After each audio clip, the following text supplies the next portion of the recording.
How to take backup of your iPhone. And to take backup of the first one is go to settings, tap on your profile icon, tap on iCloud, scroll down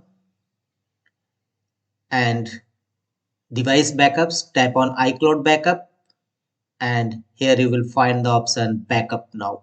iCloud backup will occur later when connected to power, locked and on Wi-Fi or cellular network.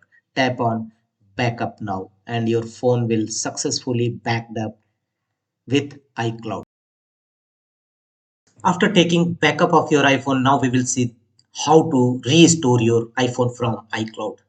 To restore your iPhone, go to settings, tap on general settings, and at the bottom, tap on transfer or reset iPhone.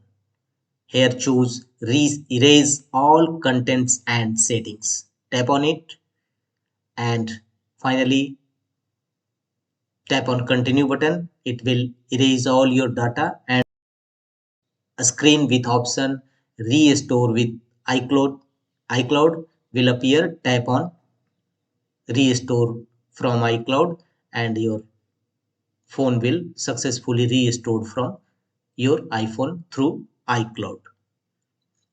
That's all.